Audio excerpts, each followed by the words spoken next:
Selamat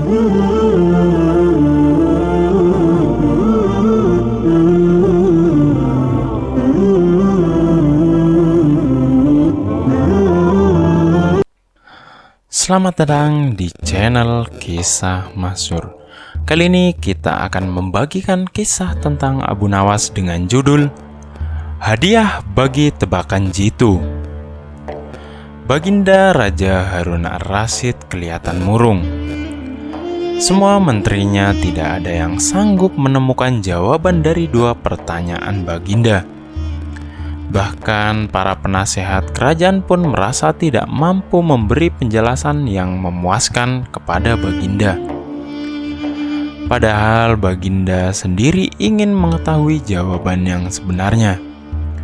Mungkin karena amat penasaran, para penasehat Baginda menyarankan agar Abu Nawas saja yang memecahkan dua teka-teki yang membingungkan itu. Tidak begitu lama Abu Nawas dihadapkan.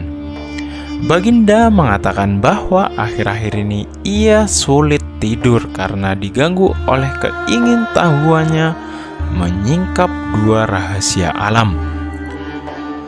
Tuanku yang mulia, sebenarnya rahasia alam yang manakah yang Paduka maksudkan? Tanya Abu Nawas ingin tahu. Aku memanggilmu untuk menemukan jawaban dari dua teka-teki yang selama ini menggoda pikiranku, kata Baginda. Bolehkah hamba mengetahui kedua teka-teki itu, wahai Paduka junjungan hamba? Yang pertama, di manakah sebenarnya batas jagat raya ciptaan Tuhan kita? Tanya Baginda. Di dalam pikiran, wahai Paduka yang mulia, jawab Abu Nawas, tanpa sedikit pun perasaan ragu.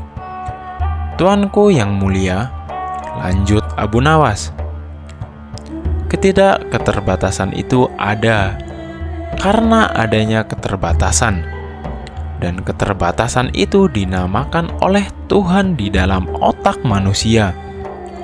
Dari itu manusia tidak akan pernah tahu di mana batas jagat raya ini. Sesuatu yang terbatas tentu tak akan mampu mengukur sesuatu yang tidak terbatas. Baginda mulai tersenyum karena merasa puas mendengar penjelasan Abu Nawas yang masuk akal. Kemudian Baginda melanjutkan teka-teki yang kedua. Wahai Abu Nawas, manakah yang lebih banyak jumlahnya? Bintang-bintang di langit atau ikan-ikan di laut? Ikan-ikan di laut, jawab Abu Nawas dengan tangkas. Bagaimana kau bisa langsung memutuskan begitu? Apakah engkau pernah menghitung jumlah mereka? Tanya Baginda heran. Paduka yang mulia, bukankah kita semua tahu bahwa ikan-ikan itu setiap hari ditangkapi dalam jumlah besar? Namun begitu jumlah mereka tetap banyak, seolah-olah tidak pernah berkurang karena saking banyaknya. Sementara bintang-bintang itu tidak pernah rontok, jumlah mereka juga banyak, jawab Abu Nawas meyakinkan. Seketika itu rasa penasaran yang selama ini menghantui Baginda sirna tak berbekas. Baginda Raja Harun Al-Rasyid memberi hadiah kepada Abu Nawas dan istrinya uang yang cukup banyak.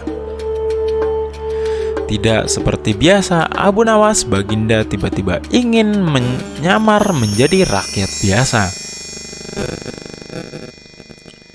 Beliau ingin menyaksikan kehidupan di luar istana tanpa pengetahuan siapapun agar lebih leluasa bergerak.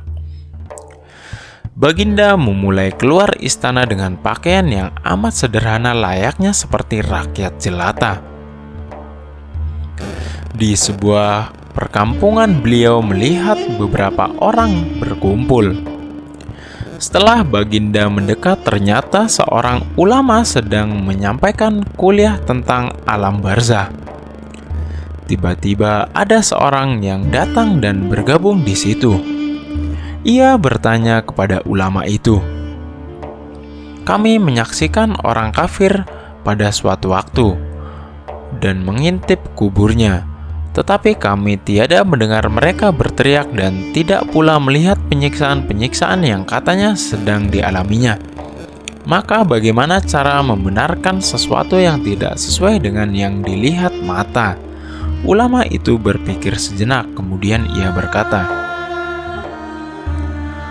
"Untuk mengetahui yang demikian itu harus dengan panca indera yang lain. Ingatkah kamu dengan orang yang sedang tidur? Dia kadangkala bermimpi dalam tidurnya, digigit ular, diganggu, dan sebagainya. Ia juga merasa sakit dan takut ketika itu, bahkan memekik, dan keringat bercucuran pada keningnya. Ia merasakan hal yang semacam itu seperti ketika tidak tidur. Sedangkan engkau yang duduk di depannya menyaksikan keadaannya seolah-olah tidak ada apa-apa. Padahal apa yang dilihat serta dialaminya adalah dikelilingi ular-ular. Maka jika masalah mimpi yang aneh saja sudah tidak mampu mata lahir melihatnya, mungkinkah engkau bisa melihat apa yang terjadi di alam barzah?" Baginda Raja terkesan dengan penjelasan ulama itu. Baginda masih ikut mendengarkan kuliah itu. Kini ulama itu melanjutkan kuliahnya tentang alam akhirat. Dikatakan bahwa di surga tersedia hal-hal yang amat disukai nafsu, termasuk benda-benda. Salah satu benda-benda itu adalah mahkota yang amat luar biasa indahnya. Tak ada yang lebih indah dari barang-barang di surga, karena barang-barang itu tercipta dari cahaya. Saking indahnya, maka satu mahkota jauh lebih bagus dari dunia dan isinya. Baginda makin terkesan. Beliau pulang kembali ke istana. Baginda sudah tidak sabar ingin menguji kemampuan Abu Nawas. Abu Nawas lalu dipanggil. Setelah menghadap Baginda, "Aku menginginkan engkau sekarang juga berangkat ke surga. Kemudian bawakan aku sebuah mahkota surga yang katanya tercipta dari cahaya itu. Apakah engkau sanggup, Abu Nawas?" "Sanggup, Paduka yang mulia," kata Abu Nawas, langsung menyanggupi tugas yang mustahil dilaksanakan itu. Tetapi Baginda harus menyanggupi pula satu syarat yang akan hamba ajukan. "Sebutkan syarat itu," kata Baginda Raja. "Hamba mohon Baginda menyediakan pintu agar hamba bisa memasukinya." "Pintu apa?" tanya Baginda belum mengerti. "Pintu alam akhirat," jawab Abu Nawas. "Apa itu?" tanya Baginda ingin tahu. "Kiamat, wahai Paduka yang mulia. Masing-masing alam mempunyai pintu. Pintu alam dunia adalah liang peranakan ibu, pintu alam barzah adalah kematian, dan pintu alam akhirat adalah kiamat. Surga berada di alam akhirat. Bila Baginda masih tetap menghendaki hamba mengambilkan sebuah mahkota di surga, maka dunia harus kiamat terlebih dahulu." Mendengar penjelasan Abu Nawas, Baginda Raja terdiam. Di sela-sela kebingungan Baginda Raja Harun al-Rasyid, Abu Nawas bertanya lagi, "Masihkah Baginda menginginkan mahkota dari surga?" Baginda Raja tidak menjawab. Beliau diam 1000 bahasa. Sejenak kemudian Abu Nawas mohon diri karena Abu Nawas sudah tahu jawabannya. Demikian cerita Abu Nawas kali ini. Jangan lupa like, komen, dan subscribe channel ini jika kalian suka. Sampai bertemu di video selanjutnya.